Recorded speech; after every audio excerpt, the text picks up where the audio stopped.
അപ്പോൾ നമ്മളിന്ന് വന്നിട്ടുള്ളത് ടൊയോട്ടൻ്റെ ഇന്നോവൻ്റെ ചേസസ് നമ്പറിൻ്റെ ലൊക്കേഷൻ കാണിച്ചു തരാനാണ്.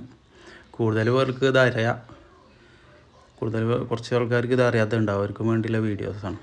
അപ്പോൾ ഈ വണ്ടിയൊക്കെ നമ്മൾ എടുക്കുമ്പം പ്രത്യേകം ശ്രദ്ധിക്കാനുള്ളത് ചേസ് നമ്പറൊക്കെ നമ്മൾ RCയിൽ നോക്കിയിട്ട് കറക്റ്റാണോ എന്ന് പ്രത്യേകം ശ്രദ്ധിക്കണം. ഇപ്പോൾ NOCൻ്റെ പ്രശ്നമൊക്കെ ആയിട്ട് കുറേ പ്രശ്നങ്ങൾ നടക്കണൊരു സമയമാണിപ്പോൾ. നമ്മൾ വണ്ടി വാങ്ങിച്ചിട്ട് പിന്നീട് എന്തെങ്കിലും സ്വൈപ്പായി കഴിഞ്ഞാലൊക്കെ വലിയ ബുദ്ധിമുട്ടാണ്. അപ്പോൾ നമ്മളെ ചാനൽ ഫസ്റ്റാണെന്ന് കാണുന്നുണ്ടെങ്കിൽ ഒന്ന് സബ്സ്ക്രൈബ് ചെയ്തിട്ട് ലൈക്കും ഷെയറും ചെയ്യണ്ടു. അപ്പോൾ നമ്മളെ ഇന്നോവൻ്റെ റൈറ്റ് സൈഡിൽ നമ്മുടെ മറുകാടിൻ്റെ അകത്തായിട്ടാണ് ചേസ് നമ്പർ വരിക.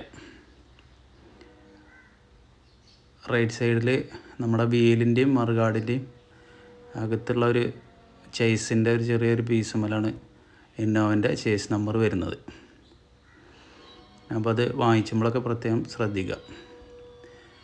ഈ ഒരു ലൊക്കേഷനിലാണ് നമ്മളെ ചേസ് നമ്പർ ഇന്നോവൻ്റെ വരുന്നുള്ളത് കേട്ടോ. അപ്പം ശ്രദ്ധിച്ച് വണ്ടിയൊക്കെ യൂസ്ഡ് വണ്ടി വാങ്ങുമ്പോൾ ശ്രദ്ധിച്ച് വാങ്ങാൻ ശ്രമിക്കുക.